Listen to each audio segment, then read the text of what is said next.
거리를 즐기세요, 어머니.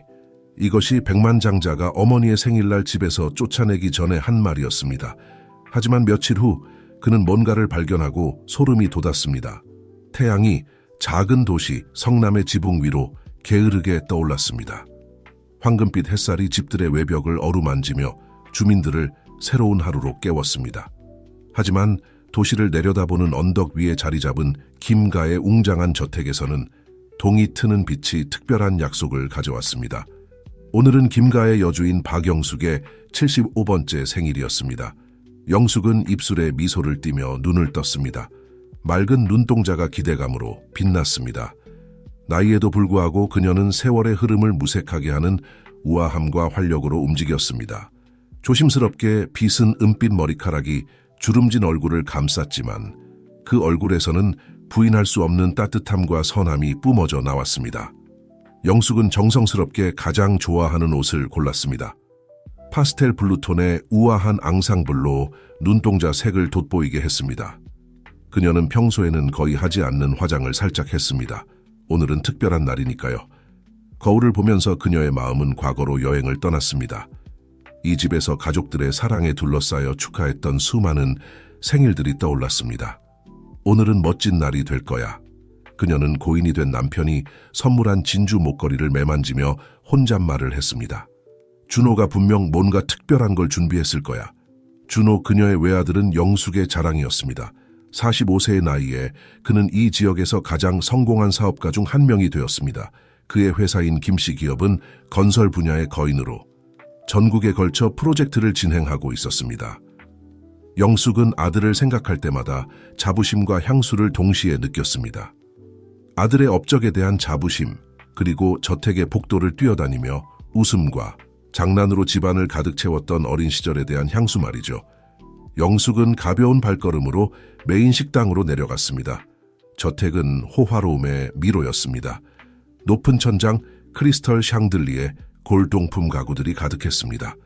구석구석이 이야기를 들려주는 듯했고 모든 물건들은 영숙이 이곳에서 보낸 세월의 기억이었습니다. 처음에는 젊은 아내와 어머니로, 지금은 아들 밑에서 사는 할머니로서 말이죠. 식당에 도착한 영숙은 걸음을 멈췄습니다.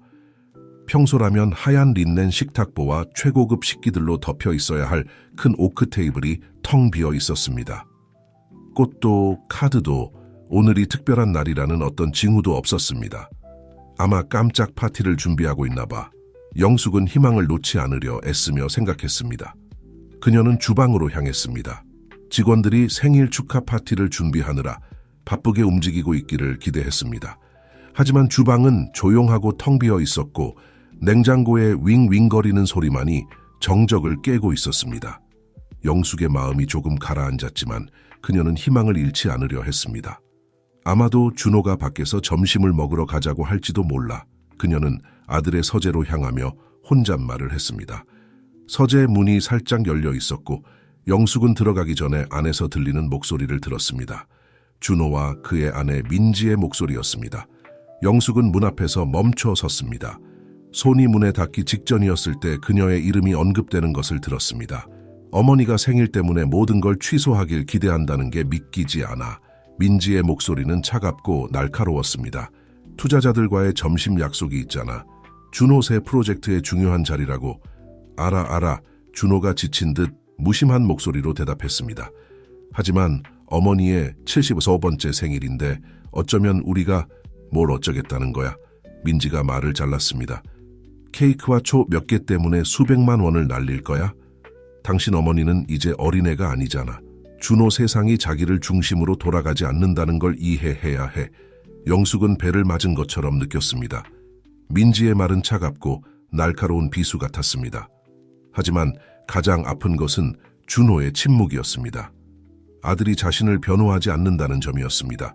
깊은 숨을 들이마신 영숙은 부드럽게 문을 두드리고 들어갔습니다. 준호와 민지는 놀란 듯 움찔했습니다.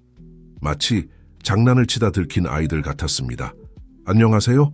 영숙이 말했습니다. 억지로 미소를 지으며 오늘 무슨 계획이 있나 해서 준호는 그녀의 시선을 피했습니다. 갑자기 책상 위의 서류에 몰두한 척했습니다. 민지가 대답했습니다. 그녀의 목소리는 이제 꿀처럼 달콤했지만 영숙이 너무나 잘 알고 있는 숨겨진 날카로움이 있었습니다. 아, 영숙 어머님, 안녕하세요. 민지가 말했습니다. 영숙의 뺨에 키스를 하려고 다가왔지만 실제로 닿지는 않았습니다. 오늘은 정말 바쁜 날이에요. 미룰 수 없는 중요한 투자자들과의 점심 약속이 있어서요. 영숙은 천천히 고개를 끄덕였습니다. 민지의 말 한마디 한마디에 가슴이 무너져 내렸습니다. 알겠어요. 그녀는 부드럽게 말했습니다. 나는 그저 내 생일이니까 뭔가 있을 줄 알았어요. 그때 준호가 마침내 고개를 들어 어머니와 눈을 마주쳤습니다. 잠시 동안 영숙은 아들의 눈에서 죄책감, 어쩌면 슬픔의 흔적을 보았다고 생각했습니다. 하지만 그것은 너무나 빨리 사라져서 차가운 무관심의 가면으로 대체되었습니다. 어머니 준호가 말을 시작했습니다. 그의 목소리는 통제되고 디탄트했습니다. 이 점심이 얼마나 중요한지 아시잖아요. 취소할 수 없어요. 이해하실 거라고 믿어요. 영숙은 눈물이 쏟아질 것 같았지만 그들 앞에서 울지 않기로 했습니다. 그런 만족감을 주고 싶지 않았습니다. 물론이죠. 그녀는 속삭이듯 말했습니다. 내 사업에 방해가 되고 싶지 않아. 아들아. 민지는 공기 중에 긴장감을 느끼고 개입했습니다. 눈에 닿지 않는 미소를 지으며 오늘 저녁에 작은 걸 할 수 있을지도 몰라요. 그렇죠, 준호? 저녁 식사 후에 케이크라도. 하지만 준호가 대답하기도 전에 그의 책상 전화기가 울렸습니다. 그는 빠르게 전화를 받았고 그의 얼굴은 사업가의 집중력 있는 표정으로 바뀌었습니다. 네, 20분 후에 도착하겠습니다. 그가 말하고 전화를 끊었습니다. 그는 갑자기 일어나 서류 가방을 집어들었습니다. 죄송합니다. 어머니 가봐야겠어요. 회사에 급한 일이 생겼어요. 영숙은 그 자리에 얼어붙은 채 서 있었습니다. 아들이 떠날 준비를 하는 모습을 지켜보았습니다. 준호의 모든 움직임, 모든 제스처가 이제 그의 삶에서 어머니가 얼마나 중요하지 않은지를 외치는 것 같았습니다. 한때 위로를 찾아 어머니의 품으로 달려오던 그 아이는 이제 어머니의 눈도 제대로 쳐다보지 못했습니다. 바로 그 순간 영숙의 내면에서 무언가가 부서졌습니다. 수년간의 무조건적인 사랑, 조용한 희생, 관심의 부스러기를 받아들이는 것, 모든 것이 고통스러운 순간의 명료함 속에서 폭발했습니다. 신경 쓰지 마라, 준호, 영숙이 말했습니다. 그녀의 목소리가 살짝 떨렸습니다. 내 동정심이나 급하게 준비한 케이크는 필요 없다. 준호는 걸음을 멈췄습니다. 어머니의 말투에 놀란 듯했습니다. 민지는 반면에 만족스러운 미소를 감추지 못했습니다. 어머니 그러지 마세요. 준호가 말을 시작했지만 영숙이 그를 가로막았습니다. 어떻게 하지 말라는 거니, 준호? 성가신 존재? 내 완벽한 인생의 걸림돌? 이제 말들이 멈출 수 없는 홍수처럼 쏟아져 나왔습니다. 나는 수년간 방해가 되지 않으려고, 짐이 되지 않으려고 노력했어. 네가 점점 멀어지는 걸 봤고 돈과 성공이 널 바꾸도록 허용하는 걸 지켜봤지. 하지만 이제 더는 못해. 준호는 어머니의 폭발에 진심으로 놀란 듯했습니다. 어머니, 과장하시는 거예요. 제가 어머니를 사랑한다는 걸 아시잖아요. 하지만 저에게는 책임이 있어요. 경영해야 할 회사가 있다고요. 그럼 난 뭐니, 준호? 네가 물려받았지만 어디에 둬야 할지 모르는 낡은 가구라도 되는 거니? 영숙은 똑바로 섰습니다. 그녀의 작은 체구가 갑자기 상처받은 존엄성으로 위험 있어 보였습니다. 아마도 내가 떠날 때가 된 것 같구나. 너와 내 완벽한 아내에게 짐이 되지 않도록 말이야. 민지는 그때까지 이 교환을 짜증과 즐거움이 섞인 표정으로 지켜보다가 개입하기로 결정했습니다. 영숙 어머님, 사랑하는 분, 너무 메로드라마틱하세요. 누구도 어머님이 짐이라고 말한 적 없잖아요. 하지만 그녀의 말은 상황을 진정시키기는커녕 영숙의 분노에 불을 붙였을 뿐입니다. 너, 그녀가 민지를 향해 돌아서며 말했습니다. 감히 나를 사랑하는 분이라 부르지 마. 난 네가 나를 어떻게 보는지, 내 뒤에서 어떻게 속삭이는지 다 알아. 네가 모르는 줄 알겠지만 난 다 알고 있어. 민지의 예의 바른 가면이 잠시 미끄러져 순수한 경멸의 표정을 드러냈습니다. 그래서 어쩌겠다는 거예요? 이건 제 집이고 제 인생이에요. 당신은 그저 준호의 과거를 끊임없이 상기시키는 존재일 뿐이에요. 그가 이미 극복한 과거 말이죠. 준호는 아내와 어머니 사이에 갇혀 반응할 수 없는 것 같았습니다. 그의 눈은 특히 격렬한 테니스 경기를 보는 것처럼 둘 사이를 왔다 갔다 했습니다. 그만해. 그가 마침내 말했습니다. 그의 목소리는 거칠었습니다. 둘 다 그만해. 그는 머리를 쓸어 넘겼습니다. 영숙은 아들이 특히 스트레스를 받을 때 하던 청년 시절의 제스처를 알아보았습니다. 어머니, 떠나실 순 없어요. 이곳도 어머니의 집이에요. 하지만 준호의 목소리에 있는 뭔가, 어쩌면 의심의 음색이나 어머니의 출발 아이디어에 대한 안도감이 영숙에게는 마지막 방울이었습니다. 아니야, 준호, 그녀가 말했습니다. 그녀의 목소리는 이제 차분했지만 무한한 슬픔으로 가득 차 있었습니다. 이곳은 오래전에 내 집이기를 그만뒀어. 오늘 떠나겠어. 말도 안 되는 소리 하지 마세요. 민지가 날카롭게 말했습니다. 어디로 가시겠다는 거예요? 여기 밖에는 아무것도 없잖아요. 민지의 말은 어떤 면에서 사실이었습니다. 영숙은 자신의 인생을 이 가족, 이 집에 바쳤습니다. 이 벽 밖의 세상은 광대하고 무서운 곳으로 보였습니다. 하지만 그 순간 어떤 곳이라도 분명히 원하지 않는 곳에 머무는 것보다 나아 보였습니다. 그건 내 문제야. 영숙이 대답했습니다. 문을 향해 걸어가며 당신들이 중요한 점심 식사에서 돌아오기 전에 떠나겠어. 그때 준호가 아마도 상황이 그의 통제를 벗어나고 있다고 느꼈거나 어쩌면 여전히 느끼고 있던 죄책감의 마지막 흔적에 이끌려 모든 것을 바꿀 실수를 저질렀습니다. 어머니, 기다려요. 그가 소리쳤습니다. 필요 이상으로 세게 영숙의 팔을 잡았습니다. 이렇게 가실 순 없어요. 사람들이 뭐라고 하겠어요. 내 노모가 거리를 떠돌고 있다는 소문이 나면 내 평판은 어떻게 되겠어요. 이 말 뒤에 이어진 침묵은 귀가 멍멍할 정도였습니다. 영숙은 아들의 얼굴을 바라보았습니다. 한때 그가 그랬던 아이의 흔적이나 그가 되기를 희망했던 남자의 모습을 찾으려 했습니다. 하지만 그녀가 본 것은 낯선 사람뿐이었습니다. 야망과 이기심에 사로잡힌 남자였습니다. 노하, 준호, 영숙이 말했습니다. 그녀의 목소리는 겨우 속삭임이었습니다. 하지만 준호는 좌절하고 화가 나서 그녀를 놓지 않았습니다. 대신 나중에 그를 괴롭힐 잔인함의 순간에 어머니와 아들 사이의 유대를 결정적으로 깨뜨릴 말을 내뱉었습니다. 거리를 즐기세요, 어머니. 우리는 당신이 여기 있는 것을 원하지 않아요. 오늘도, 앞으로도 말이에요. 이 말의 충격은 영숙에게 따귀를 맞은 것 같았습니다. 그녀는 비틀거리며 뒤로 물러났고 준호의 소나기에서 벗어났습니다. 민지는 승리의 미소를 감추지 못했습니다. 준호, 영숙이 말을 시작했지만 멈췄습니다. 더 이상 무슨 말을 할 수 있겠습니까? 그녀의 아들, 그녀 인생의 빛이었던 아이, 그녀가 모든 것을 바쳤을 아이가 방금 자신의 진심을 드러냈습니다. 더 이상 말없이 영숙은 돌아서서 서재를 나갔습니다. 그녀는 저택의 복도를 걸었습니다. 한때 그토록 많은 행복한 순간들의 증인이었던 이 복도들이 이제는 매 걸음마다 그녀를 조롱하는 것 같았습니다. 그녀는 자신의 방으로 올라가 작은 가방을 꺼내 기계적으로 짐을 싸기 시작했습니다. 눈물이 조용히 뺨을 타고 흘렀습니다. 한편 서재에서 준호는 악몽에서 깨어난 것 같았습니다. 내가 무슨 짓을 한 거지? 그가 중얼거렸습니다. 마치 자신의 손을 알아보지 못하는 것처럼 바라보며 민지는 그러나 전혀 후회하는 기색이 없었습니다. 필요한 일을 한 거예요. 그녀가 말했습니다. 진주 목걸이를 만지작거리며 그 노파를 제자리에 돌려놓을 때가 됐어요. 준호는 그녀를 바라보았습니다. 아내의 말에 냉혹함에 충격을 받은 듯했습니다. 잠시 동안 그는 아내를 있는 그대로 보았습니다. 아름답지만 텅 빈 여자, 그녀의 마음은 얼음으로 만들어진 것 같았습니다. 어떻게 일이 이 지경까지 오도록 허용했을까요? 하지만 그가 뭔가 말을 하려고 하기 전에, 상황을 바로잡으려는 어떤 시도라도 하기 전에 민지가 그를 가로막았습니다. 자, 준호 점심에 늦겠어요. 투자자들을 기다리게 할 순 없잖아요.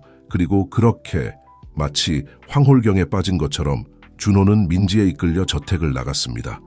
그들의 호화로운 자동차 엔진의 굉음이 아침의 고요함을 깨뜨렸고 어머니의 사랑보다 성공을 선택한 아들을 데리고 떠났습니다. 영숙은 자신의 방에서 차가 멀어지는 소리를 들었습니다. 가방에 물건을 넣을 때마다 그녀는 자신의 삶의 일부, 추억의 일부가 사라지는 것 같았습니다.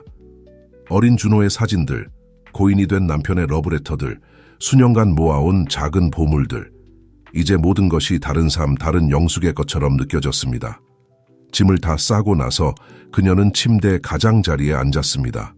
지금 하려는 일의 규모에 압도되어 75세의 나이에 그녀는 알고 있던 유일한 삶을 포기하려 하고 있었습니다.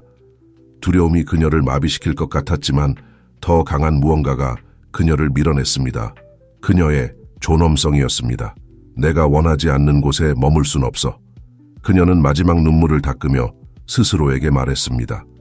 깊은 한숨을 내쉰 후 그녀는 일어나 가방을 들고 뒤돌아보지 않고 방을 나섰습니다.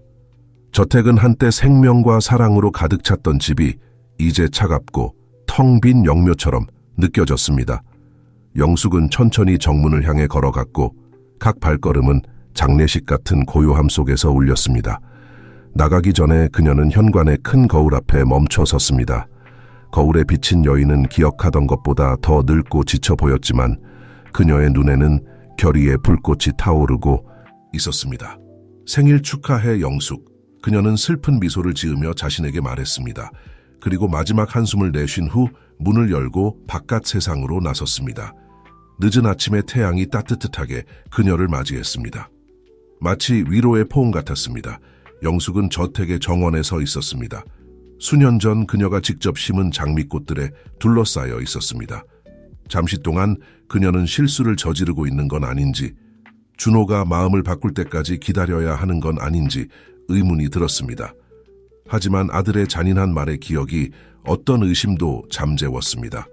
천천히 하지만 결연한 발걸음으로 영숙은 거리로 이어지는 길을 따라 걷기 시작했습니다. 매 걸음마다 그녀는 알고 있던 삶에서 멀어지고 불확실한 미래로 가까워졌습니다. 하지만 매 걸음마다 그녀는 또한 지난 몇 년간 잃어버렸던 무언가를 되찾는 것 같았습니다. 그녀의 용기, 그녀의 정체성이었습니다. 거리에 도착한 영숙은 잠시 멈춰 섰습니다. 어디로 가야 할지 확신이 서지 않았습니다. 그녀 앞에 성남시가 펼쳐져 있었습니다. 익숙하면서도 동시에 낯선 곳이었습니다. 어디로 갈 수 있을까요? 누가 그녀를 받아들여 줄까요? 그때 그녀는 평생 친구인 지영을 떠올렸습니다. 지영은 도심에 살고 있었습니다. 그녀의 소박한 집은 항상 영숙에게 어려운 시기에 피난처가 되어주었습니다. 목적지가 생기자 영숙은 걷기 시작했습니다. 그녀의 가방이 뒤에서 굴러갔고 그것은 그녀의 새로운 현실을 끊임없이 상기시켜주는 것 같았습니다. 지영의 집으로 가는 길은 길고 지치는 여정이었습니다. 그녀가 지나가는 사람들이 호기심 어린 눈으로 그녀를 바라보았습니다. 도시에서 가장 중요한 사업가의 어머니가 혼자 거리를 걸으며 가방을 끌고 가는 모습은 흔치 않은 광경이었습니다. 일부는 존경의 뜻으로 그녀에게 인사를 건넸고 다른 이들은 그녀의 뒤에서 속삭였습니다. 영숙은 고개를 똑바로 들고 시선과 속삭임을 무시한 채 계속 걸어갔습니다. 마침내 영숙은 지영의 집에 도착했습니다. 그녀의 심장이 빠르게 뛰고 있었습니다. 초인종을 누르자 이어진 몇 초가 마치 몇 시간처럼 느껴졌습니다. 드디어 문이 열렸습니다. 지영, 영숙과 같은 나이지만 세월이 빼앗아가지 못한 젊은 정신을 가진 여성이 미소를 지으며 문을 열었습니다. 하지만 그 미소는 빠르게 걱정의 표정으로 바뀌었습니다. 친구의 상태를 보고 놀랐던 것입니다. 영수가 무슨 일이야? 그 가방을 들고 여기서 뭐 하는 거야? 지영이 물었습니다. 그녀의 목소리에는 걱정이 가득했습니다. 영숙은 친구의 친숙하고 사랑이 넘치는 얼굴을 보자 그동안 참아왔던 모든 감정이 터져 나왔습니다. 눈물이 멈출 수 없이 흘러내리기 시작했습니다. 오 지영아, 영숙이 흐느꼈습니다. 끔찍한 일이 있었어. 더 이상 말을 하지 않고 지영은 영숙을 따뜻한 포옹으로 감싸 안고 집 안으로 이끌었습니다. 문이 그들 뒤로 닫혔고 영숙에게 그토록 잔인했던 세상을 밖에 남겨두었습니다. 지영의 아늑한 거실 안에서 영숙은 안락의자에 몸을 묻었습니다. 그녀의 몸은 흐느낌으로 떨리고 있었습니다.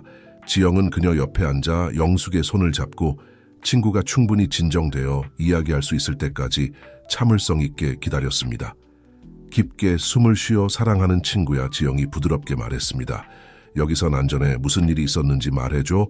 조금씩 눈물과 한숨 사이에서 영숙은 아침의 사건들을 이야기하기 시작했습니다.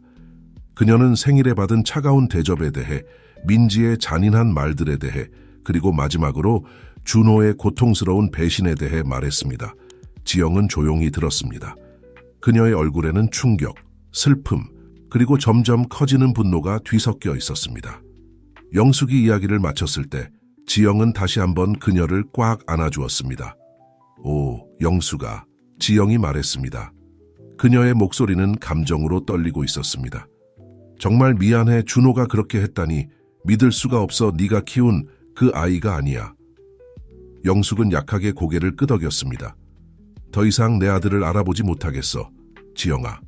마치 돈과 권력이 그를 완전히 다른 사람으로 바꿔놓은 것 같아. 지영은 갑자기 일어섰습니다. 그녀의 눈에는 결의의 불꽃이 타오르고 있었습니다. 걱정하지 마. 네가 필요한 만큼 여기 있으면 돼. 네가 혼자 생일을 보내게 두지 않을 거야. 영숙은 항의하려 했습니다. 친구에게 짐이 되고 싶지 않았습니다. 하지만 지영은 그녀를 한 번의 눈길로 조용히 시켰습니다. 한마디도 하지 마. 넌 내 가장 친한 친구야. 영숙아, 내 자리는 여기 나와 함께야. 처음으로 저택을 나선 이후 영숙은 희망의 불씨를 느꼈습니다. 어쩌면 결국 그녀는 생각했던 것만큼 혼자가 아닐지도 모릅니다. 지영은 부엌으로 사라졌다가 잠시 후 쟁반을 들고 돌아왔습니다. 그 위에는 김이 모락모락 나는 차 2잔과 작은 케이크에 촛불 하나가 꽂혀 있었습니다. 별로 대단한 건 아니지만 지영이 수줍은 미소를 지으며 말했습니다. 네 생일을 그냥 지나칠 순 없잖아. 영숙은 케이크를 바라보다가 친구를 쳐다보았습니다. 그녀의 마음은 감사함으로 가득 찼습니다. 다시 눈물이 그녀의 눈에 고였지만 이번에는 감동과 고마움의 눈물이었습니다. 지영아, 난 뭐라고 말해야 할지 모르겠어. 영숙이 중얼거렸습니다. 아무 말도 하지 마. 지영이 대답했습니다. 그냥 촛불을 불고 소원을 빌어. 영숙은 잠시 눈을 감았습니다. 그날 일어난 모든 일들을 생각하며 그녀가 눈을 떴을 때 그녀의 눈에는 새로운 결의가 빛나고 있었습니다. 그녀는 마치 그 행동으로 모든 문제와 슬픔을 날려버리는 것처럼 촛불을 세게 불었습니다. 뭘 빌었어? 지영이 미소 지으며 물었습니다. 영숙은 친구를 바라보며 그날 처음으로 진심으로 미소 지었습니다. 새롭게 시작할 힘을 빌었어. 그녀가 말했습니다. 준호와 모든 사람들에게 내가 아직도 줄 게 많다는 걸 보여주기 위해. 지영은 승인의 뜻으로 고개를 끄덕였습니다. 그리고 넌 그렇게 할 거야. 사랑하는 친구야. 넌 그렇게 할 거야. 케이크와 차를 나누며 영숙은 어깨에서 무거운 짐이 내려가는 것을 느꼈습니다. 그녀는 그날 많은 것을 잃었지만 동시에 무언가 귀중한 것을 얻었습니다. 다른 사람들의 기대에 얽매이지 않고 자신답게 살 수 있는 자유였습니다. 영숙이 그 순간 알지 못했던 것은 그녀의 생일 소원이 곧 수년간 쌓여온 드라마의 절정에 이르는 일련의 사건들을 촉발시킬 것이라는 점이었습니다. 새로운 시작을 위한 그녀의 탐색은 곧 어두운 비밀들, 예상치 못한 배신들, 그리고 누구도 예측하지 못했던 운명의 반전과 얽히게 될 것입니다. 한편 고급 레스토랑에서 비즈니스 점심이 진행되는 동안 준호는 정신이 산만했습니다. 투자자들의 말은 그의 귀에 구분할 수 없는 운궁거림으로 들렸고 그의 마음은 계속해서 저택에서 있었던 장면으로 돌아갔습니다. 상처받고 배신당한 어머니의 모습이 그를 괴롭혔습니다. 민지는 남편의 산만함을 눈치채고 은근슬쩍 그의 옆구리를 찔렀습니다. 집중해, 여보. 그녀가 강제된 미소를 지으며 속삭였습니다. 우리는 세기의 거래를 성사시키려는 참이야. 준호는 기계적으로 고개를 끄덕이며 대화에 집중하려 노력했습니다. 하지만 그의 마음 깊은 곳에서 작지만 끈질긴 목소리가 그가 방금 자신의 인생에서 가장 큰 실수를 저질렀다고 속삭이고 있었습니다. 그 테이블에 있는 누구도 이 평범해 보이는 점심이 오랫동안 묻혀있던 비밀들을 드러내고 가족 간의 유대를 극한으로 시험할 일련의 사건들의 촉매제가 될 것이라는 사실을 알지 못했습니다. 성남의 지평선 위로 태양이 기울기 시작하며 희망으로 시작해 비극으로 끝난 하루의 끝을 알렸을 때 운명의 톱니바퀴는 이미 움직이기 시작했습니다. 영숙, 준호, 민지 그리고 이 일에 관련된 모든 사람들은 그들의 삶을 영원히 바꿔놓을 여정을 시작하려는 참이었습니다. 무대는 준비되었고 배우들은 각자의 위치에 있었으며 막이 올라가 모두를 끝까지 긴장시킬 드라마의 첫 막이 시작되려 하고 있었습니다. 영숙이 김가의 저택을 극적으로 떠난 후 며칠은 감정과 발견의 소용돌이였습니다. 영숙이 지영의 집에서 위안과 새로운 목적을 찾는 동안 김가의 저택에서의 삶은 조용한 혼돈 속으로 빠져들고 있었습니다. 준호는 죄책감과 혼란으로 괴로워하며 거의 광적으로 일에 몰두했습니다. 그는 이제 차갑고 텅 빈 것처럼 느껴지는 저택으로 돌아가는 것을 피하며 사무실에서 긴 시간을 보냈습니다. 반면 민지는 영숙의 부재 속에서 번창하는 듯했습니다.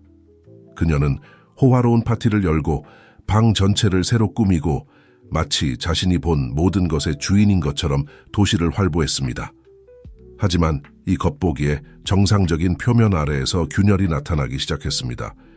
영숙이 떠난 지 약 1주간 후의 어느 아침, 지영은 예상치 못한 방문객을 맞이했습니다.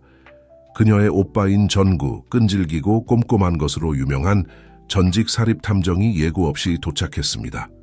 전구 오빠 지영이 놀랐지만 기쁘게 외쳤습니다. 무슨 일로 오셨어요? 전구.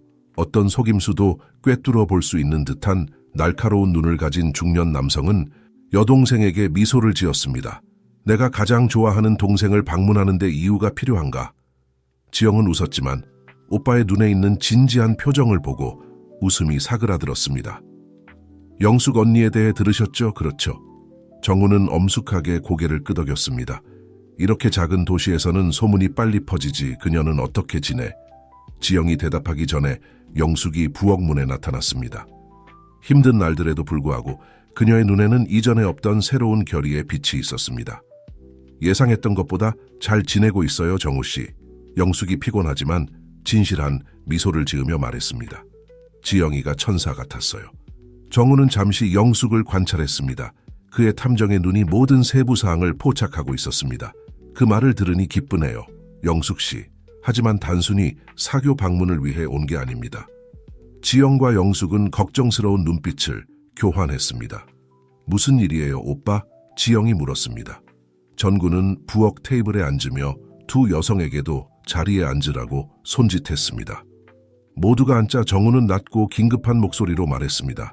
민지를 관찰해왔어요. 그가 시작했습니다. 영숙과 지영의 놀란 표정을 보고 그는 계속했습니다. 오해하지 마세요. 스파이 행위를 한 건 아닙니다만 일어난 일을 듣고 나서 제 오래된 탐정 본능이 깨어났어요. 이 상황에서 뭔가 맞지 않는 게 있어요. 영숙은 앞으로 몸을 기울였습니다. 흥미를 느낀 듯했습니다. 무슨 뜻이세요? 정우는 주머니에서 작은 노트를 꺼내 펼쳤습니다. 지난 며칠 동안 민지가 도심의 한 사무실을 자주 방문하고 있어요. 김씨 기업의 사무실이 아니라 더 작고 은밀한 건물이죠. 지영은 눈썹을 찌푸렸습니다. 그게 아무것도 증명하지 않아요. 오빠, 어떤 일이든 될 수 있잖아요. 맞아요. 전구가 고개를 끄덕였습니다. 하지만 제 주의를 끈 건 그 사무실을 방문하는 또 다른 사람이에요. 그는 극적인 일시 정지를 한 후 계속했습니다. 이상훈입니다. 영숙은 숨을 들이켰고 손을 입에 가져갔습니다. 이상훈 준호의 가장 친한 친구 말이에요. 정우는 엄숙하게 고개를 끄덕였습니다. 바로 그 사람이죠. 그리고 제가 관찰한 바로는 그의 방문이 민지의 방문과 의심스럽게 일치합니다. 부엌에 무거운 침묵이 내려앉았고 이 정보의 의미가 자리 잡았습니다. 영숙은 갑자기 일어나 창문 쪽으로 걸어갔습니다. 그녀의 마음은 감정과 생각의 소용돌이였습니다. 그럴 리가 없어요. 그녀가 중얼거렸습니다. 준호는 이상훈을 맹목적으로 신뢰해요. 그들은 대학 때부터 친구였어요. 지영은 친구에게 다가가 그녀의 어깨에 위로의 손을 올렸습니다. 영숙 언니, 성급한 결론을 내리지 맙시다. 이 모든 것에 대한 순수한 설명이 있을 수도 있어요. 정우도 일어섰고 그의 표정은 심각했습니다. 지영이 말이 맞아요. 우리는 불법적이거나 부도덕한 일에 대한 구체적인 증거가 없어요. 하지만 제 직감은 여기에 우리가 보지 못하는 무언가가 있다고 말하고 있어요. 영숙은 그들을 향해 돌아섰고 그녀의 눈은 고통과 결의의 혼합으로 빛나고 있었습니다. 우리는 더 알아야 해요.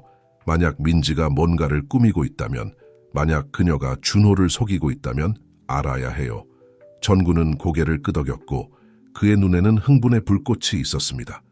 그의 내면에 오래된 탐정이 깨어나고 있었고 이 미스터리를 풀어내고 싶어 했습니다.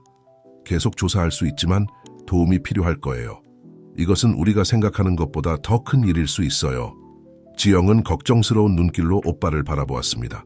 오빠, 정말 이 일에 관여하고 싶으세요? 더 이상 탐정이 아니잖아요. 만약 민지가 오빠가 자기를 조사하고 있다는 걸 알게 된다면 나 걱정하지 마, 여동생아.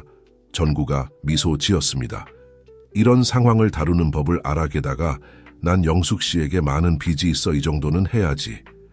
영숙은 두 형제를 감사의 눈빛으로 바라보았습니다. 어떻게 이 모든 것에 대해 감사드려야 할지 모르겠어요. 당신들은 이제 제게 남은 유일한 가족이에요. 지영은 친구를 껴안았습니다. 그리고 우리는 항상 여기 있을 거예요. 영숙 언니 무슨 일이 있어도. 한편 김씨 기업의 사무실에서 준호는 서류에 산에 파묻혀 있었습니다. 재무보고서, 계약서, 제안서, 모든 것이 숫자와 글자의 흐릿한 혼합물로 뒤섞여 있었습니다. 하지만 아무리 집중하려 해도 그의 마음은 계속해서 어머니의 생일날 그 운명적인 날로 돌아갔습니다.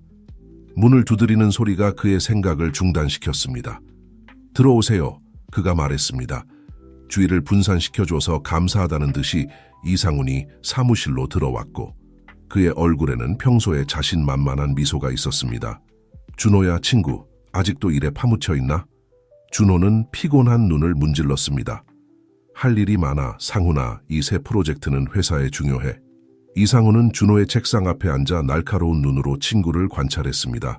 형 모습이 끔찍해 보여. 준호야 천국에 문제라도 있나? 잠시 동안 준호는 이상훈에게 모든 것을 털어놓을까 고민했습니다.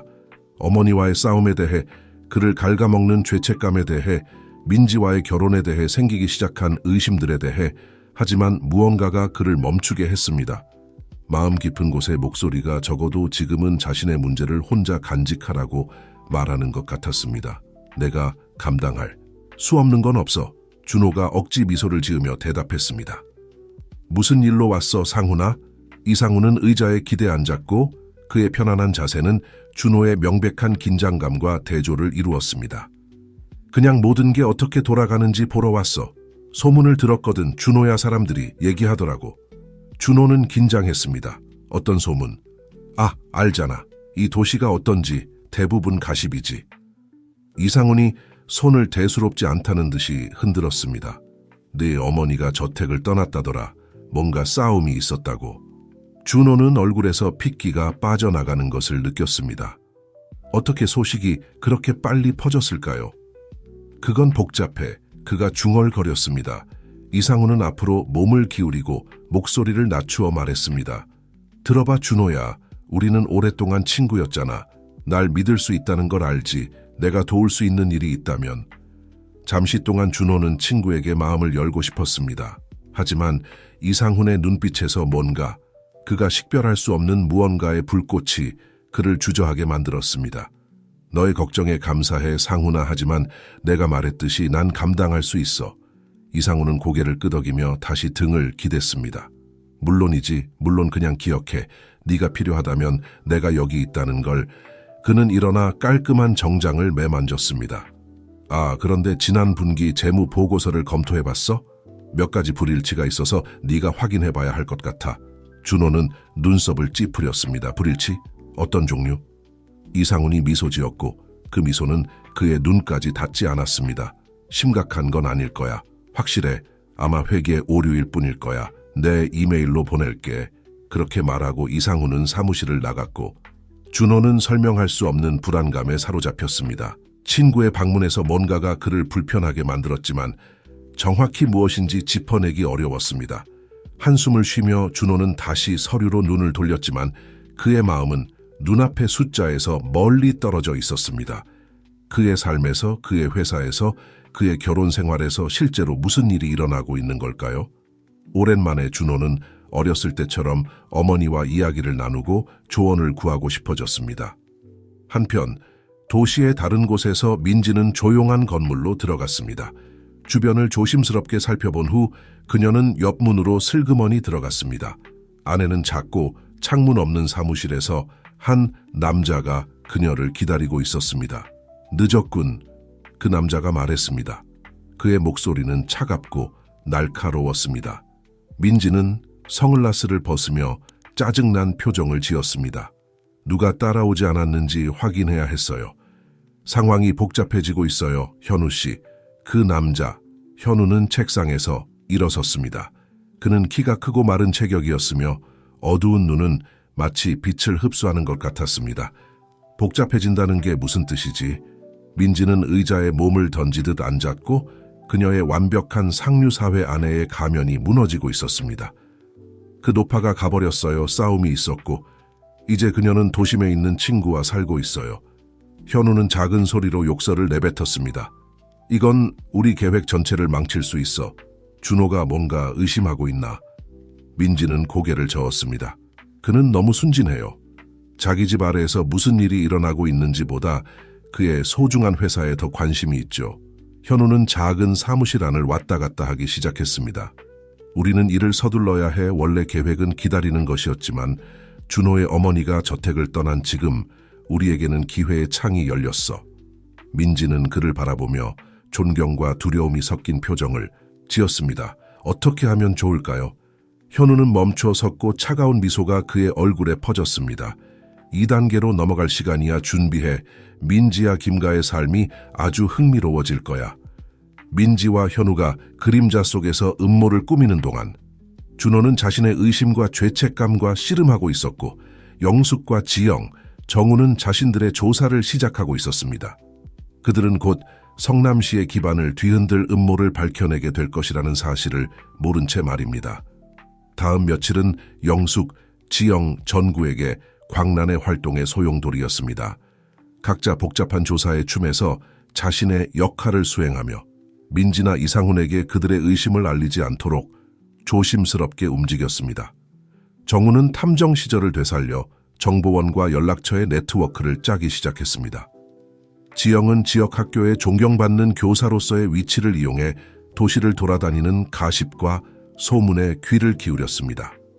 영숙은 한편으로 자신의 상충되는 감정과 싸우고 있었습니다. 아들의 배신에 대한 아픔과 진실을 밝혀내겠다는 결의 사이에서 갈등하고 있었습니다. 어느 오후 영숙이 지영의 저녁 준비를 돕고 있을 때 전구가 집으로 뛰어들어왔습니다. 그의 얼굴은 흥분과 걱정이 뒤섞인 표정이었습니다. 뭔가를 발견했어요. 그가 서두를 생략하고 말했습니다. 마닐라 봉투를 부엌 테이블에 떨어뜨리며 지영과 영숙은 호기심과 불안감으로 가까이 다가갔습니다. 무엇을 발견하셨나요? 영숙이 떨리는 목소리로 물었습니다. 정우는 봉투를 열어 여러 장의 사진과 문서를 테이블 위에 펼쳤습니다. 돈의 흐름을 추적해 왔어요. 그가 설명했습니다. 그리고 김씨 기업에서 매우 이상한 일이 벌어지고 있어요. 두 여성은 테이블 위로 몸을 숙여 문서들을 살펴보았습니다. 그것들은 재무보고서, 은행 송금 내역, 그리고 암호화된 것처럼 보이는 이메일의 사본들이었습니다. 이해가 안 가요, 지영이 말했습니다. 눈썹을 찌푸리며 이게 다 무슨 뜻이죠? 정우는 한 문서의 일련의 숫자들을 가리켰습니다. 이것들은 회사의 가장 큰 프로젝트 중 하나에서 보고된 수익이에요. 그리고 이것들은 그가 다른 문서를 가리키며 말했습니다. 실제 숫자들이에요. 영숙이 숨을 들이켰습니다. 수억 원의 차이가 나네요. 정우는 심각하게 고개를 끄덕였습니다. 맞아요. 누군가가 회사에서 자금을 빼돌리고 있어요. 그리고 제가 알아낸 바로는 이런 일이 몇 달, 어쩌면 몇 년 동안 계속되어 왔어요. 영숙은 의자에 주저앉았고 그녀의 마음은 빙글빙글 돌고 있었습니다. 하지만 누가? 준호? 정우는 고개를 저었습니다. 준호가 의식적으로 관여하고 있다고는 생각하지 않아요. 제 정보원들에 따르면 그는 회사의 새 프로젝트에 완전히 몰두해 있어요. 재무 세부 사항에는 거의 신경 쓰지 않고 있죠. 지영은 사진들을 살펴보다가 하나를 들어 올렸습니다. 그 사진에는 민지가 전구가 언급했던 그 조용한 건물에서 나오는 모습이 찍혀 있었습니다. 그럼 민지는요? 그녀가 이 뒤에 있다고 생각하세요? 정구는 좌절감에 손으로 머리를 쓸어 넘겼습니다. 가능성이 있죠. 하지만 그녀가 혼자 행동하고 있다고는 생각하지 않아요. 그녀는 회사 내부의 도움이 필요할 거예요. 의심을 일으키지 않고 그렇게 큰 금액을 움직이려면 말이에요. 영숙은 가슴이 무너지는 것을 느꼈습니다. 이상훈 그녀가 중얼거렸습니다. 그가 틀림없어요. 준호가 그 수준의 재무 정보에 접근할 수 있을 만큼 신뢰하는 유일한 사람이에요. 이 발견의 의미가 자리 잡으면서 부엌에 무거운 침묵이 내려앉았습니다. 만약 이것이 사실이라면 준호의 재산뿐만 아니라 그의 자유도 위험에 처해 있었습니다. 이 규모의 사기가 발각된다면 그가 직접 관여하지 않았더라도 형사 고발에 직면할 수 있었습니다. 우리가 그에게 말해야 해요. 영숙이 마침내 말했습니다. 그녀의 목소리는 손의 떨림에도 불구하고 단호했습니다. 준호에게 경고해야 해요. 지영은 걱정스럽게 그녀를 바라보았습니다. 영숙 언니, 확실해요? 그가 언니를 어떻게 대했는지 생각하면 영숙은 일어섰고 그녀의 눈에는 새로운 결의가 빛나고 있었습니다. 그는 내 아들이에요, 지영아. 우리 사이에 무슨 일이 있었든 상관없어요. 그의 인생이 무너지는 걸 그냥 볼 순 없어요. 정우는 승인의 뜻으로 고개를 끄덕였습니다. 동의해요. 하지만 우리는 조심해야 해요. 만약 민지와 이상훈이 정말로 이 뒤에 있다면 그들은 위험할 거예요. 그들의 비밀을 지키기 위해 어디까지 갈 수 있을지 모르니까요. 그럼 어떻게 해야 하죠? 지영이 물었습니다. 정우는 문서들을 모으며 이미 머릿속으로 계획을 세우고 있었습니다. 더 많은 증거가 필요해요. 그들이 부인할 수 없는 구체적인 무언가가 필요해요. 그리고 민지나 이상훈에게 알리지 않고 준호에게 접근할 방법을 찾아야 해요. 영숙은 창문으로 다가가 김가의 저택이 있는 방향을 바라보았습니다. 그녀의 마음은 모성애와 강렬한 결의의 혼합으로 가득 찼습니다. 무엇이든 필요한 일을 하겠어요. 그녀가 부드럽게 말했습니다. 내 아들을 보호하기 위해 무엇이든 하겠어요. 성남 위로 해가 지며 하늘을 붉고 금빛 색조로 물들이는 동안 지영의 부엌에 있는 3명의 공모자들은 자신들의 행동이 곧 도시 전체를 뒤흔들 일련의 사건들을 촉발시키려 한다는 사실을 알지 못했습니다. 진실이 밝혀질 순간이 다가오고 있었고 그 결과에 아무도 준비가 되어 있지 않았습니다. 김가의 저택에서는 다가오는 폭풍을 전혀 모른 채 민지가 또 다른 밤의 사교 행사와 거짓 미소를 위해 준비하고 있었습니다. 그녀가 거울 앞에서 립스틱을 바르고 있을 때 그녀의 전화기가 진동했고 메시지가 도착했습니다. 2단계 준비 완료. 내 신호를 기다려. 현. 차가운 미소가 그녀의 완벽하게 칠해진 입술에 퍼졌습니다. 곧이야. 그녀는 혼잣말을 했습니다. 아주 곧 그렇게 표면 아래에서 비밀들이 들끓고 충성심이 시험받으려는 순간에 이 드라마의 다음 막을 위한 무대가 준비되었습니다. 진실은 언제나 그렇듯이 빛을 향해 나아갈 것이지만 그 대가는 누구도 상상하지 못한 것일 수 있었습니다. 다음 날들은 영숙, 지영, 정우에게 광란의 활동의 소용돌이였습니다. 각자 복잡한 조사의 춤에서 자신의 역할을 수행하며 민지나 이상훈에게 그들의 의심을 알리지 않도록 조심스럽게 움직였습니다. 정우는 탐정 시절을 되살려 돈의 흐름을 추적하며 긴 시간을 보냈습니다. 그는 복잡한 금융거래의 네트워크를 풀어내며 해외 계좌로 이어지는 것처럼 보이는 길을 따라갔습니다. 지영은 한편으로 지역사회에서의 연락망을 활용해 가십과 소문을 수집했습니다. 김씨 기업의 의심스러운 활동에 대한 정보를 찾고 있었습니다. 영숙은 그동안 자신의 감정과 씨름하고 있었습니다. 준호의 배신에 대한 아픔은 여전히 생생했지만 이제는 모성애적 걱정과 뒤섞여 있었습니다. 그녀는 그것을 무시할 수 없었습니다. 매일 밤 그녀는 창가에 앉아 김가의 저택 방향을 바라보며 아들이 무엇을 하고 있는지, 잘 지내고 있는지, 자신이 처한 위험을 조금이라도 의심하고 있는지 궁금해했습니다. 어느 오후 그들이 최근 수집한 정보를 검토하고 있을 때 전구가 놀란 듯한 소리를 냈습니다. 찾았어요. 그가 말했습니다. 종이 한 장을 공중에 흔들며 영숙과 지영이 빠르게 다가왔습니다. 호기심과 불안감으로 가득 차 있었습니다.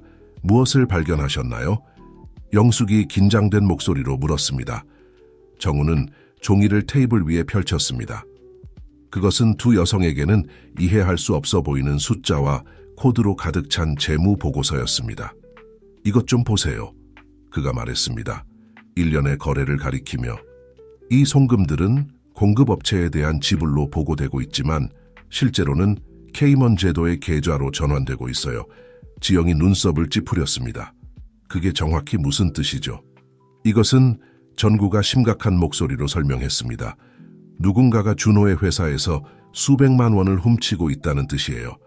그것도 아주 정교한 방식으로요. 영숙은 의자에 주저앉았고 그녀의 얼굴은 창백해졌습니다. 하느님 맙소사. 그녀가 중얼거렸습니다. 얼마나 많이 훔쳤나요? 정우는 고개를 저었습니다. 정확히 말하기는 어려워요. 하지만 제가 볼 수 있는 바로는 지난 2년 동안 수십억 원의 규모예요. 이 발견의 의미가 자리 잡으면서 방에 무거운 침묵이 내려앉았습니다. 영숙이 먼저 그 침묵을 깼습니다. 우리가 준호에게 말해야 해요? 그녀가 말했습니다. 그녀의 손이 떨리고 있었지만 목소리는 단호했습니다. 우리 사이에 무슨 일이 있었든 상관없어요. 그가 열심히 일해온 모든 것이 파괴되는 걸 보고만 있을 순 없어요. 지영은 친구의 어깨에 위로의 손을 올렸습니다. 영숙 언니, 확실해요? 그가 언니를 어떻게 대했는지 생각하면. 영숙은 일어섰고 그녀의 눈에는 새로운 결의가 빛나고 있었습니다. 그는 내 아들이에요. 지영아, 그가 무슨 짓을 했든 여전히 내 아들이에요. 그는 진실을 알아야 해요. 정우는 고개를 끄덕이며 서류들을 모았습니다. 동의해요. 하지만 우리는 조심해야 해요. 만약 민지와 이상훈이 정말로 이 뒤에 있다면 그들은 위험할 거예요. 그들의 비밀을 지키기 위해 어디까지 갈 수 있을지 모르니까요. 그럼 어떻게 해야 하죠? 지영이 물었습니다. 준호와 사적으로 대화할 방법을 찾아야 해요. 전구가 말했습니다. 민지나 이상훈에게 알리지 않고요. 영숙은 잠시 생각에 잠겼다가 말했습니다. 준호를 알아요. 매주 일요일 아침에 중앙공원에서 달리기를 해요. 수년간 유지해온 습관이에요. 우리가 거기서 그를 만날 수 있을 거예요. 전구가 미소 지었습니다. 완벽해요. 그러면 우리에게 이틀의 시간이 있네요. 준비하고 모든 증거를 모으는데 충분할 거예요. 한편 김가의 저택에서 준호는 서재에 있었습니다. 산더미 같은 서류를 검토하고 있었습니다. 피곤한 눈앞에서 단어와 숫자들이 뒤섞이고 있었습니다. 재무보고서에 뭔가 맞지 않는 게 있었지만 정확히 무엇인지 짚어내기 어려웠습니다. 문을 부드럽게 두드리는 소리에 그의 생각이 중단되었습니다. 들어오세요. 그가 말했습니다.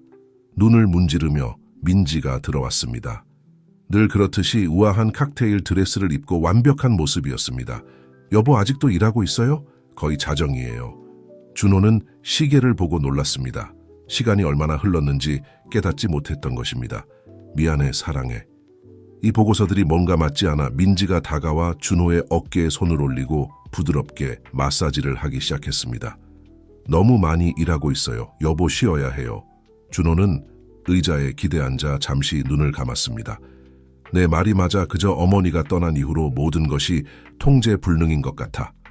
민지는 영숙에 대한 언급에 살짝 긴장했지만 준호는 그것을 눈치채지 못했습니다. 당신 어머니는 자신의 선택을 하신 거예요. 여보 그것 때문에 계속 자책하면 안 돼요. 준호는 눈을 뜨고 아내를 바라보았습니다. 내가 옳은 일을 했다고 생각해. 그렇게 어머니를 보내는 게. 잠시 동안 민지의 얼굴에 죄책감 비슷한 것이 스쳐 지나갔지만 너무 빨리 사라져서 준호는 그것을 상상한 것이라고 생각했습니다. 당신이 해야 할 일을 한 거예요. 그녀가 부드럽게 말했습니다. 이제 와서 침대에 가요. 내일 아침이면 모든 게 더 명확해 보일 거예요. 준호는 고개를 끄덕이며 천천히 일어섰습니다. 민지를 따라 서재를 나가면서 그는 책상 위에 흩어진 서류들을 마지막으로 한 번 더 바라보았습니다. 뭔가 중요한 것을 놓치고 있다는 느낌이 계속해서 그를 괴롭혔지만 오늘 밤 더 조사하기에는 너무 피곤했습니다.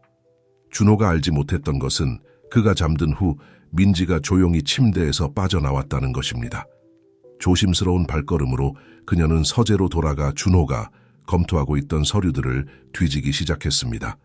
그녀의 눈이 찾고 있던 것을 발견하자 좁아졌습니다. 휴대폰을 꺼내 그녀는 빠르게 특정 문서들의 사진을 찍었습니다. 그리고 나서 정확히 발견했던 대로 모든 것을 다시 제자리에 놓았습니다. 그 후 같은 조심성으로 그녀는 침실로 돌아가 잠자는 남편 옆에 누웠습니다. 준호가 깊이 잠든 사이 그를 둘러싼 음모에 전혀 눈치채지 못한 채 민지는 암호화된 메시지를 보냈습니다. 새가 노래하기 시작했어요. 계획을 서둘러요. 민도시의 다른 곳, 호화롭지만 조용한 아파트에서 이상훈이 그 메시지를 받았습니다. 차가운 미소가 그의 입술에 퍼졌고 그는 대답했습니다. 알겠습니다. 세 장이 준비되었어요. 내일 우리는 최종 단계로 들어갑니다. 상. 일요일 아침이 수정처럼 맑은 하늘과 함께 찾아왔고 곧 폭발할 감정의 폭풍을 조롱하는 듯한 완벽한 푸른 하늘이었습니다. 영숙은 새벽이 밝기도 전에 잠에서 깼습니다. 그녀의 심장은 불안과 결의가 뒤섞인 채로 빠르게 뛰고 있었습니다.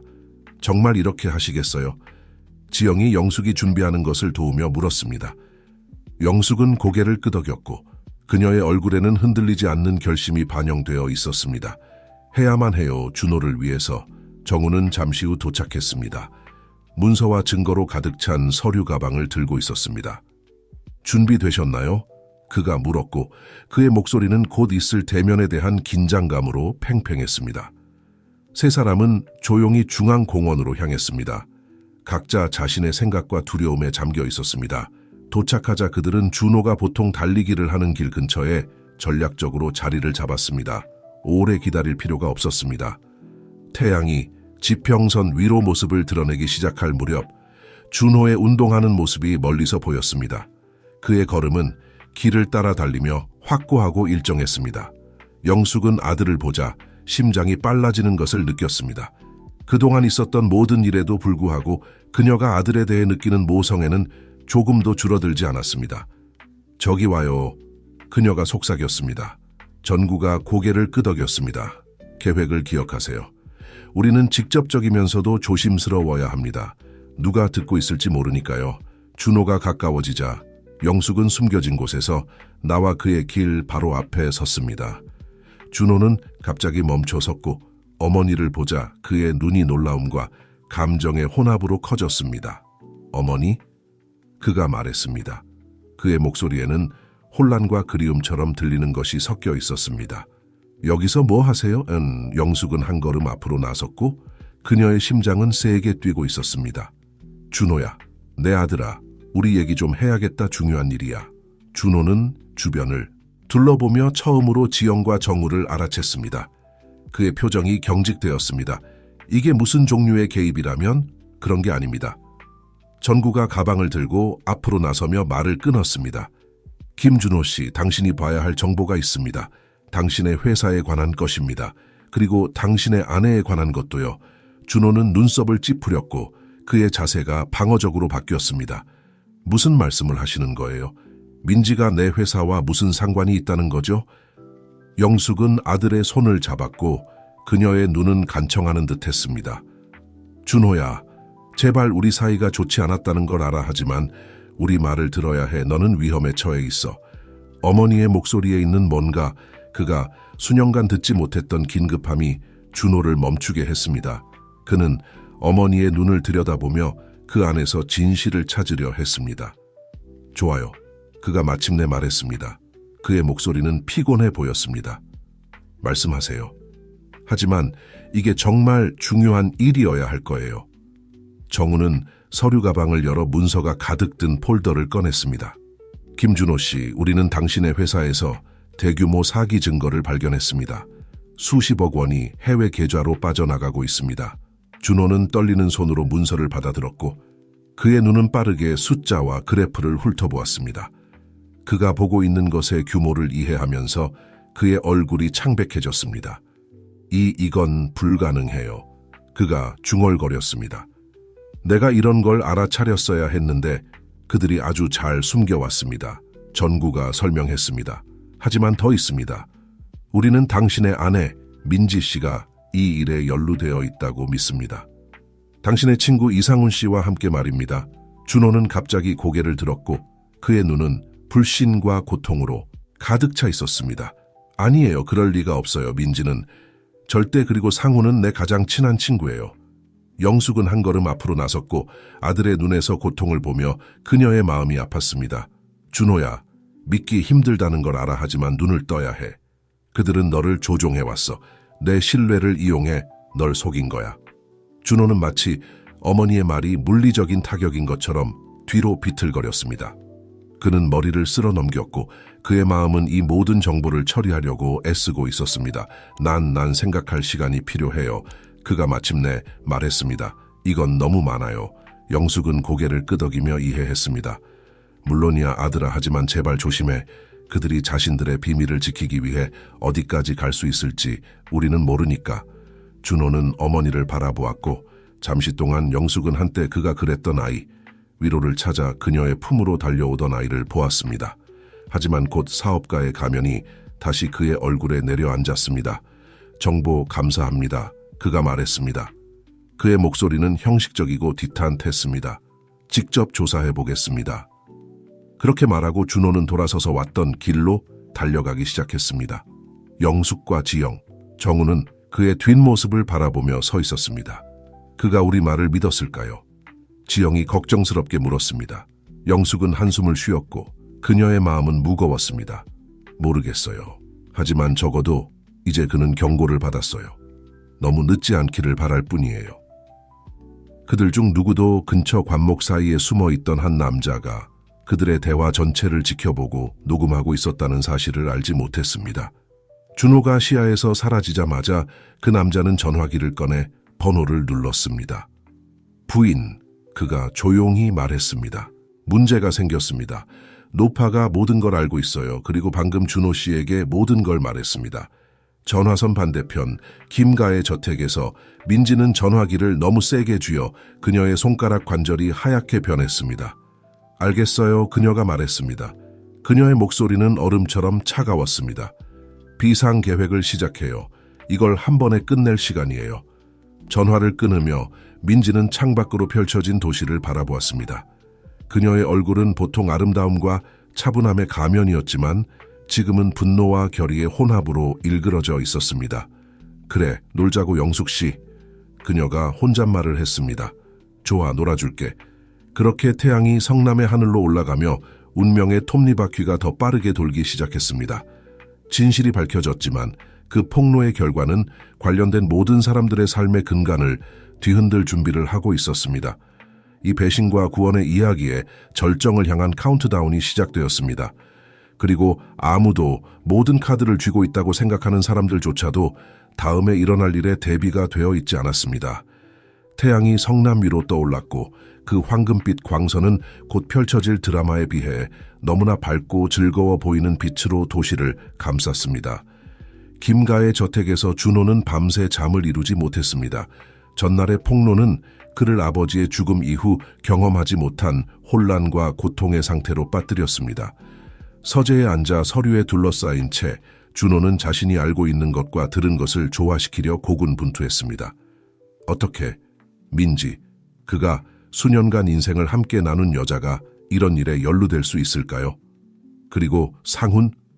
대학 시절부터의 가장 친한 친구이자 성공의 길에서 함께한 동반자 문을 부드럽게 두드리는 소리에 그의 생각이 중단되었습니다. 들어오세요. 그가 말했습니다. 잠 부족으로 쉰 우리가 가진 증거로 회사와 저택에 대한 수색영장을 받을 수 있을 거예요. 영숙은 천천히 고개를 끄덕였습니다. 당신 말이 맞아요. 우리가 혼자 이걸 처리할 순 없어요. 그들이 막 떠나려고 할 때 영숙의 전화기가 울렸습니다.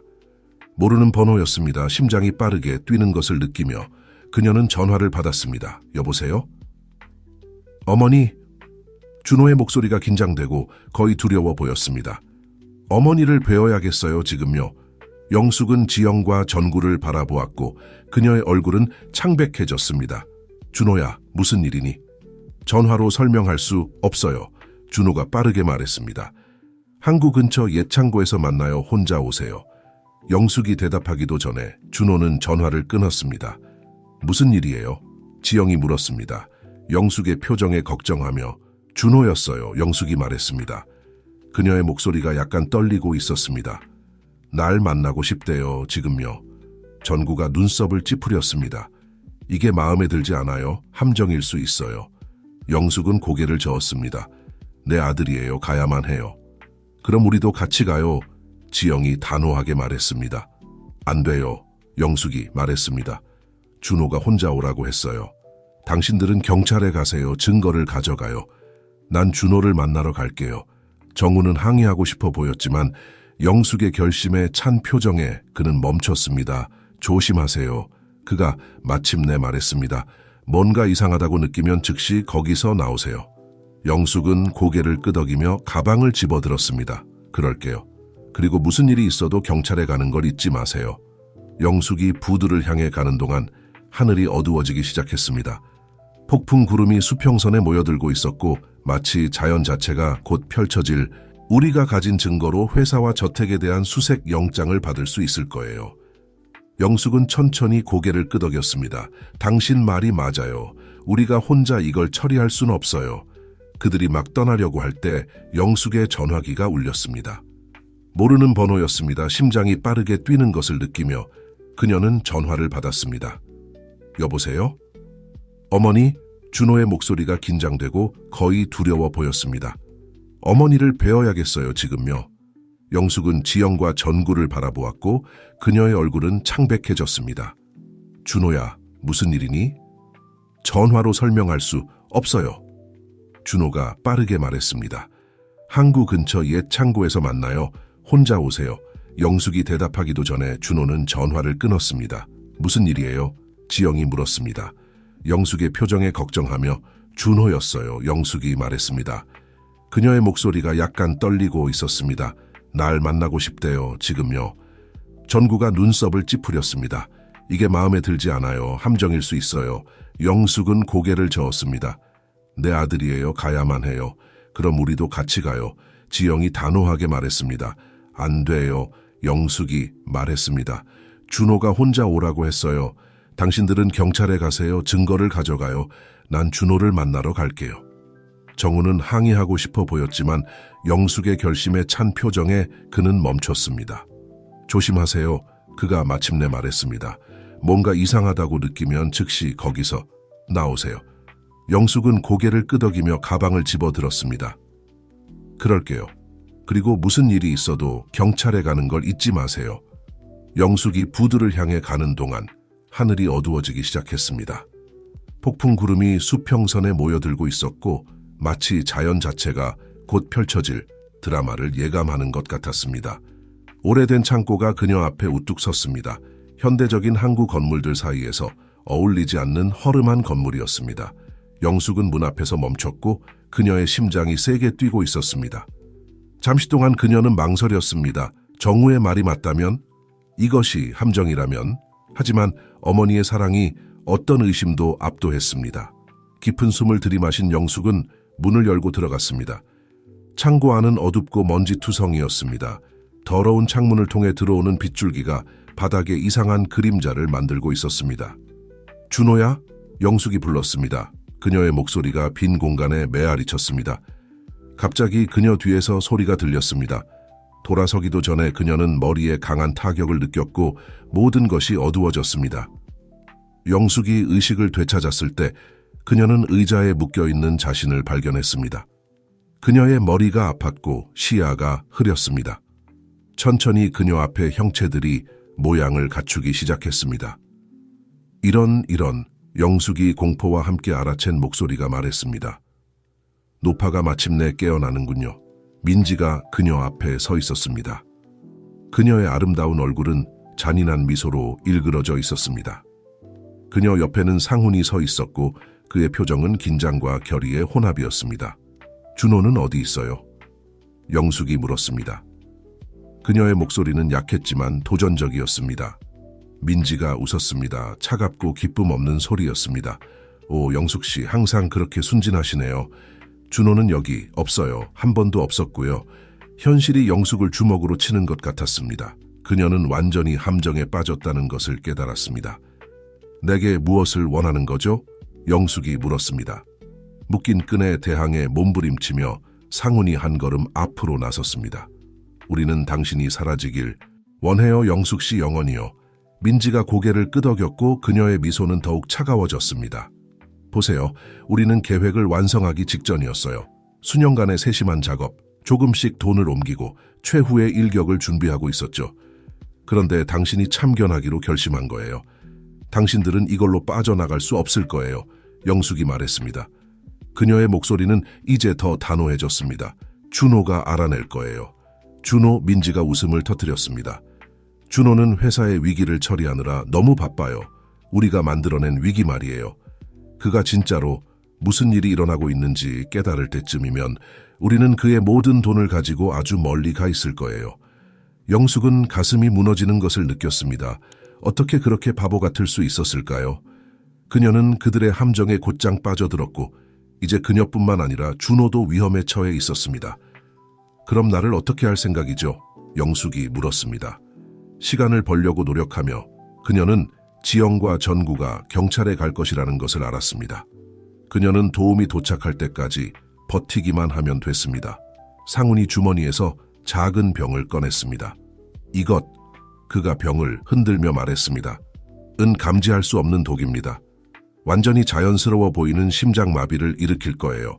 불쌍한 준호의 어머니, 아들과의 싸움으로 괴로워하다 스트레스로 쓰러졌다고요. 완벽하죠. 영숙은 공포가 그녀를 덮치는 것을 느꼈지만 그것을 보여주기를 거부했습니다. 당신들은 절대 이걸로 빠져나갈 수 없을 거예요. 그녀가 반복했습니다. 그녀의 목소리가 약간 떨리고 있었습니다. 민지가 가까이 다가와 영숙의 눈을 들여다보았습니다. 오, 하지만 우리는 이미 그랬어요. 사랑하는 장모님, 우리는 이미 그랬어요. 한편 김가의 저택에서 준호는 마침내 탈진으로 인한 수면에서 깨어나고 있었습니다.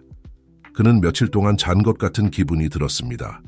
시계를 보고 그는 여러 시간이 지났다는 것을 알고 깜짝 놀랐습니다. 그는 빠르게 일어났고 이 모든 일의 진상을 밝히기로 결심했습니다. 하지만 방에서 나왔을 때 그는 저택이 이상 하리만치 조용하다는 것을 발견했습니다. 민지야. 그가 불렀지만 대답이 없었습니다. 그는 계단을 내려갔고 불안감이 그의 가슴에서 커지고 있었습니다. 그때 그는 서재에서 뭔가 이상한 것을 발견했습니다. 금고가 열려 있었고 비어 있었습니다. 공포가 그를 사로잡기 시작했습니다. 그는 전화기로 달려가 떨리는 손가락으로 상훈의 번호를 눌렀습니다. 하지만 전화는 계속 울리기만 했고 아무도 받지 않았습니다. 바로 그 순간 준호의 세계가 그의 주변에서 무너지기 시작할 때 초인종이 울렸습니다. 심장이 세게 뛰는 것을 느끼며 준호는 문을 열러 갔습니다. 그곳에는 지영과 전구가 2명의 경찰관과 함께 서 있었습니다. 김준호 씨, 한 경찰관이 말했습니다. 귀하의 회사에서 발견된 몇 가지 재정적 불규칙성에 대해 이야기를 나누고 싶습니다. 그리고 귀하의 어머니의 실종에 대해서도요. 준호는 발밑의 땅이 무너지는 것을 느꼈습니다. 내 어머니, 그가 속삭였습니다. 내 어머니에게 무슨 일이 있었나요? 지영이 한 걸음 앞으로 나섰고 그녀의 얼굴은 걱정으로 가득 차 있었습니다. 준호 씨, 영숙 언니가 당신을 만나러 갔어요. 당신과 함께 있지 않았나요? 깨달음이 준호를 번개처럼 강타했습니다. 이제 모든 것이 들어맞았습니다. 어머니의 의심, 그가 검토하고 있던 문서들, 민지와 상훈의 실종 모든 것이 계획의 일부였고 그는 그 안에서 눈먼 폰이었습니다. 오, 하느님, 준호가 중얼거렸습니다. 무릎을 꿇으며 내가 무슨 짓을 한 거죠? 성남의 폭풍이 마침내 터지며 도시를 폭우로 뒤덮는 동안 수년간 자라온 드라마가 절정에 이르고 있었습니다. 항구 근처의 오래된 창고에서 한 어머니가 목숨을 위해 싸우고 있었습니다. 김가의 저택에서 한 아들은 자신의 맹목성의 끔찍한 진실과 마주하고 있었습니다. 그리고 그 둘 사이 어딘가에서 2명의 배신자들은 그들이 자유라고 믿는 것을 향해 달리고 있었습니다. 하지만 운명은 늘 그렇듯이 자신만의 계획을 가지고 있었습니다. 그리고 태양이 다시 성남 위로 떠오르기 전에 진실이 밝혀질 것이고 범인들은 정의의 심판을 받을 것이며 산산조각난 가족은 상처를 치유할 기회를 얻게 될 것입니다. 최종 결말을 향한 카운트다운이 시작되었습니다. 그리고 아무도, 심지어 모든 카드를 쥐고 있다고 생각하는 사람들조차도 다가올 일에 준비가 되어 있지 않았습니다. 창고에서 영숙은 묶인 밧줄과 싸우며 필사적으로 탈출구를 찾고 있었습니다. 그녀의 마음은 빠르게 움직이며 해결책을 찾으려 노력했습니다. 민지와 상훈은 낮은 목소리로 구석에서 논쟁하고 있었고 분명히 뭔가에 대해 긴장하고 있었습니다. 우리는 지금 해야 해요, 상훈이 주장했습니다. 독약병을 흔들며 매 분마다 위험이 커져요. 민지는 망설이는 것 같았습니다. 그녀를 다른 곳으로 옮겨야 하지 않을까요? 누군가가 그녀가 여기 들어오는 걸 봤다면 어떡하죠? 영숙은 자신의 기회를 보았습니다. 너무 늦었어요, 그녀가 말했습니다. 그녀의 목소리가 자신이 느끼는 것보다 더 강하게 들렸습니다. 경찰이 이미 오고 있어요. 민지가 그녀를 향해 돌아섰고 그녀의 눈은 의심으로 좁아졌습니다. 거짓말이에요. 확신해요. 영숙이 도전했습니다. 위험을 감수하고 싶으세요? 의심이 민지와 상훈의 눈에 반영되었습니다. 그 순간의 망설임이 영숙이 필요로 하는 전부였습니다. 엄청난 노력으로 그녀는 의자를 뒤집는 데 성공했고 바닥에 큰 소리를 내며 쓰러졌습니다. 혼돈이 일어났습니다. 상훈이 영숙을 향해 달려갔고 독약병을 손에 쥐고 있었지만 창고 바닥에 흩어진 잔해물에 걸려 넘어졌습니다. 병이 그의 손에서 날아가 바닥에 부딪혀 내용물을 쏟았습니다. 민지가 좌절감에 비명을 질렀고 문을 향해 달려갔습니다. 하지만 그녀가 문을 열려고 할 때 문이 갑자기 열렸습니다. 준호가 거기 서 있었고 그의 얼굴은 분노와 고통의 가면이었습니다. 그의 뒤에는 여러 명의 경찰관들이 무기를 들고 서 있었습니다. 모두 제자리에 서세요. 한 경찰관이 소리쳤습니다. 시간이 멈춘 것 같았습니다. 민지는 도망치려다 붙잡힌 채 문 앞에 서 있었고 준호를 경멸과 놀라움이 섞인 표정으로 바라보았습니다. 상훈은 여전히 바닥에 누워 있었고 깨진 병 옆에서 천천히 손을 들었습니다. 준호야, 민지가 속삭였습니다. 그녀의 목소리가 약간 떨리고 있었습니다. 여보, 이건 당신이 생각하는 그런 게 아니에요. 하지만 준호는 그녀를 보고 있지 않았습니다. 그의 눈은 바닥에 묶여있는 어머니에게 고정되어 있었습니다. 두 걸음으로 그는 어머니 옆에 있었고 떨리는 손으로 그녀의 묶인 밧줄을 풀기 시작했습니다. 어머니, 그가 말했습니다. 그의 목소리는 감정으로 갈라졌습니다. 정말 죄송합니다. 당신 말씀이 맞았어요. 모든 것에 대해서요. 영숙은 마침내 자유로워졌고 아들을 꼭 껴안았습니다. 오, 준호야. 그녀가 흐느꼈습니다. 너무 무서웠어. 널 영원히 잃은 줄 알았어. 준호와 어머니가 재회하는 동안 경찰관들은 민지와 상훈을 체포하기 위해 움직였습니다. 하지만 민지는 마지막으로 필사적인 시도를 했습니다. 잠깐! 그녀가 소리쳤습니다. 가방에서 작은 물건을 꺼내며 내게 폭탄이 있어요. 한 걸음이라도 더 가까이 오면 이곳을 날려버릴 거예요. 모두가 얼어붙었습니다. 경찰관들은 뒤로 물러섰고 무기를 민지를 향해 겨누었습니다. 준호는 일어서서 보호하듯 어머니 앞에 섰습니다. 민지야, 준호가 말했습니다. 그의 목소리는 폭탄에 대한 두려움에도 불구하고 차분했습니다. 그만해, 다 끝났어. 민지가 웃었고 그 소리는 히스테리와 기쁨이 없었습니다. 끝났다고? 어떻게 더 나빠질 수 있겠어, 준호야? 우리는 모든 것을 계획했어. 부자가 되고 자유로워질 예정이었어. 그런데 내 바보 같은 어머니가 모든 걸 망쳐버렸어. 아니, 준호가 단호하게 말했습니다. 네가 모든 걸 망쳤어. 내 거짓말로, 내 탐욕으로 난 너를 사랑했어. 민지야, 내가 가진 모든 걸 너에게 주었어. 잠시 동안 민지의 얼굴에 후회 비슷한 것이 스쳐 지나갔습니다. 하지만 그것은 빠르게 차가운 결의의 가면으로 대체되었습니다. 내가 모든 걸 가질 수 없다면, 그녀가 말했습니다.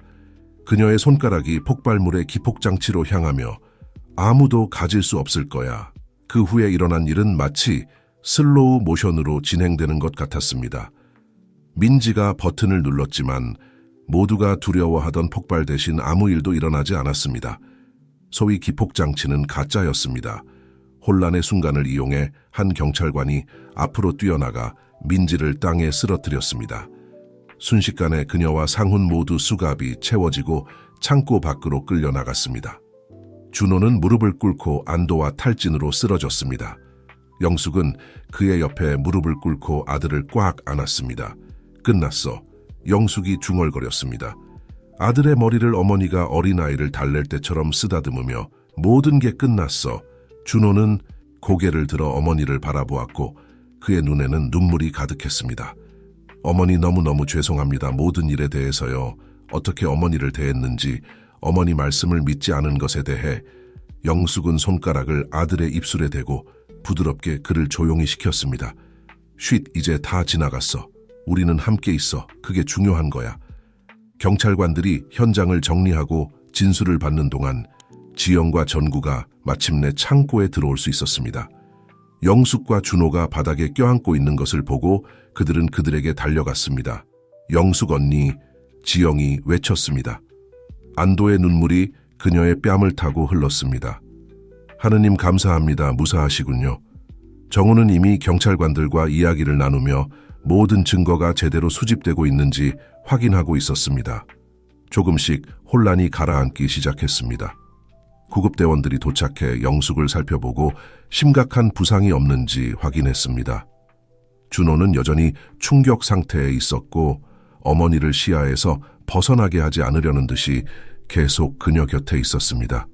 몇 시간 후 태양이 지평선 위로 모습을 드러내기 시작할 때 영숙, 준호, 지영, 정우는 지영의 집 거실에 앉아 있었습니다. 김이 모락모락 나는 차 한 잔이 그들 앞에 놓여 있었지만 아무도 마시지 않았습니다. 전날 밤 사건의 피로와 믿기 힘든 현실감이 여전히 그들을 짓누르고 있었습니다. 그래서 지영이 마침내 침묵을 깨며 말했습니다. 이제 어떻게 되는 거죠? 준호는 한숨을 쉬며 피곤한 얼굴을 문질렀습니다.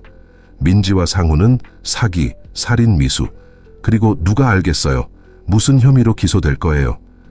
회사는 시간이 걸리겠지만 재정적 손해에서 회복할 수 있을 거라고 생각해요. 그리고 우리는, 그가 덧붙였습니다. 어머니를 애정, 어린 눈으로 바라보며 많은 대화를 나누고 많은 것을 재건해야 할 것 같아요. 영숙은 아들의 손을 잡고 부드럽게 쥐었습니다. 우리에겐 시간이 있어, 준호야. 세상의 모든 시간이. 정우는 몇 가지 서류를 검토하다가 고개를 들었습니다. 경찰이 상훈의 사무실에서 회사의 다른 임원들도 사기에 가담했다는 것을 보여주는 문서들을 발견했습니다. 음모가 우리가 생각했던 것보다 더 크다는 것 같아요. 준호는 고개를 끄덕였고 그의 표정은 결의에 차 있었습니다. 회사를 철저히 정리할 거예요. 위에서부터 아래까지요. 더 이상의 비밀은 없어요. 더 이상의 속임수도 없어요. 그리고 난 당신을 도울 거예요. 영숙이 단호하게 말했습니다. 물론 당신이 허락한다면요. 준호는 어머니를 바라보았고 수년 만에 처음으로 진심 어린 미소가 그의 얼굴을 밝혔습니다. 다른 방법으로 하고 싶지 않아요, 어머니. 지영은 눈물을 글썽이며 차 잔을 들어 올렸습니다. 새로운 시작을 위하여 그녀가 말했습니다. 다른 사람들도 잔을 들어 올리며 건배에 동참했습니다. 새로운 시작을 위하여 그들이 한 목소리로 말했습니다. 태양이 하늘로 올라가며 성남시를 황금빛으로 물들이는 동안 김 가족은 깨어지고 재건된 채로 희망을 가지고 미래를 바라보았습니다. 화해와 구원의 길은 길고 때로는 어려울 것입니다. 의심의 순간, 아픔의 순간, 쓰라린 기억들이 오래된 상처를 다시 열려고 위협할 것입니다. 하지만 그 순간 지영의 아늑한 거실에 함께 안자차의 따뜻함을 나누고 서로의 위안을 느끼며 영숙과 준호는 어떤 장애물도 극복할 수 있다는 것을 알았습니다. 왜냐하면 결국 어머니의 아들에 대한 사랑과 아들의 어머니에 대한 사랑이 어떤 배신보다 더 강하고 어떤 거짓말보다 더 강력하다는 것이 증명되었기 때문입니다. 그리고 그렇게 성남이 새로운 날에 깨어나는 동안 김 가족은 그들의 이야기에 새로운 장을 쓰기 시작했습니다. 용서의 이야기, 두 번째 기회의 이야기, 그리고 무조건적인 사랑의 구원 능력에 대한 이야기였습니다.